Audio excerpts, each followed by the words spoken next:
Hello, Lynn Chan, Sales Manager for National Sugar, and my associate, John Martin. Very pleased to meet you. I'm Victor Tang, and this is my legal advisor, Sue Panay. I hope you had a pleasant flight over. Yes, we did, thanks. Are you staying for a few days? Unfortunately, we need to get back to Manila tomorrow. Well, we better get down to business.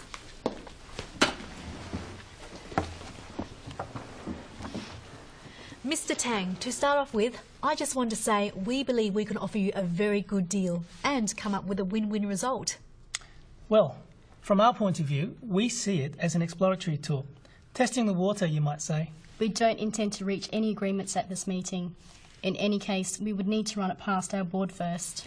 You haven't heard our terms yet. You may find them hard to resist. Of course, we understand you need time to consider any offer. My first priority is to keep the negotiations open. What's your proposal, Miss Chan? We're prepared to offer a very attractive price for a minimum sale in exchange for a 2-year contract. John will clarify the terms.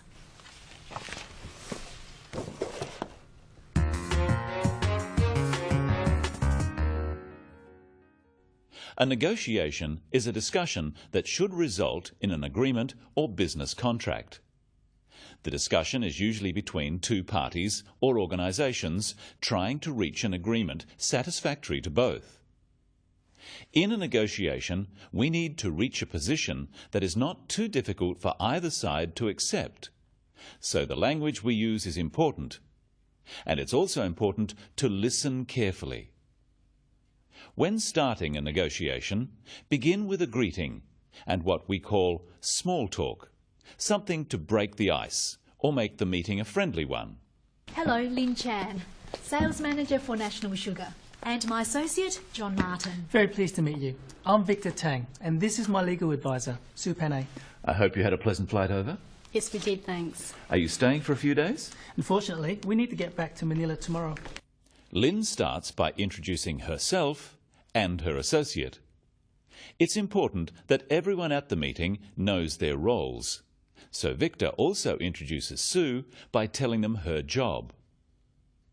Before they start the negotiations, John asks about their journey.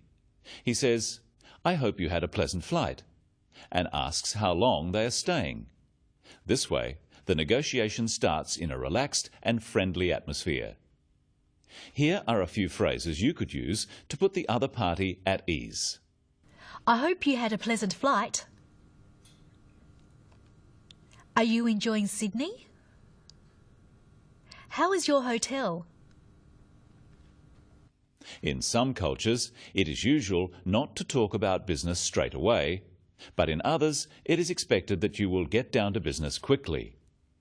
You just have to judge the situation and feel your own way. How does Lynn signal that it is time to start the negotiation? Well, we better get down to business. Lynn says we'd better get down to business. Notice that she makes it a suggestion. She is suggesting they should talk business. Practice some phrases for suggesting it's time to talk business. Well, we'd better get down to business. Shall we get down to business? Well, how about we get down to business? The next thing Lynn does is make an opening statement. An opening statement should tell the other person what you are expecting to get out of the meeting. The opening statement would normally be made by the person who requested the meeting. Mr. Tang, to start off with, I just want to say we believe we can offer you a very good deal and come up with a win-win result. Lynn says, to start off with, and then she states what she wants to achieve. She says she is going to offer a very good deal and that she wants to achieve a win-win result. She is signalling to the other party that she wants both of them to be happy with the outcome.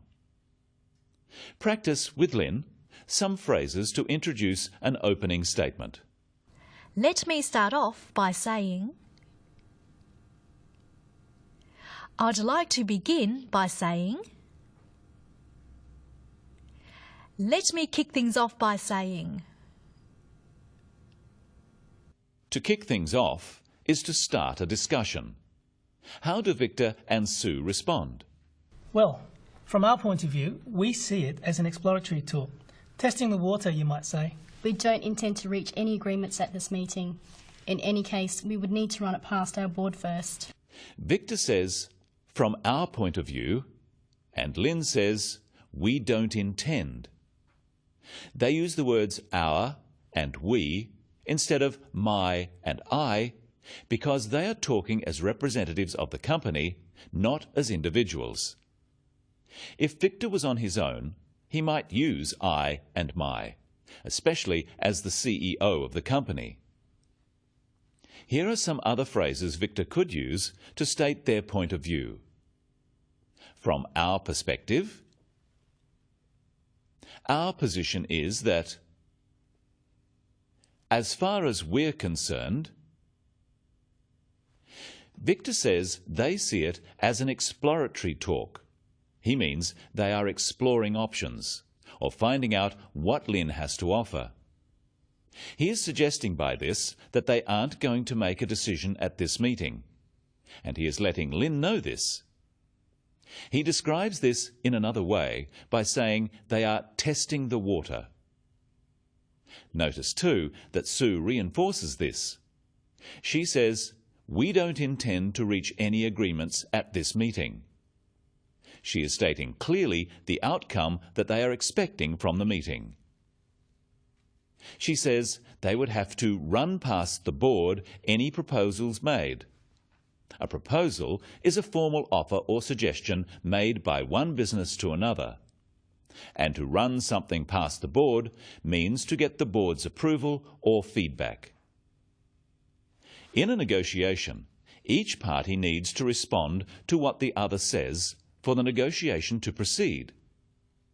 How does Lynn respond to Victor and Sue's statement? Of course, we understand you need time to consider any offer. My first priority is to keep the negotiations open. She says she understands they are not going to agree at this meeting. She says, my first priority is to keep the negotiations open. A priority is an important goal. A first priority is your most important goal.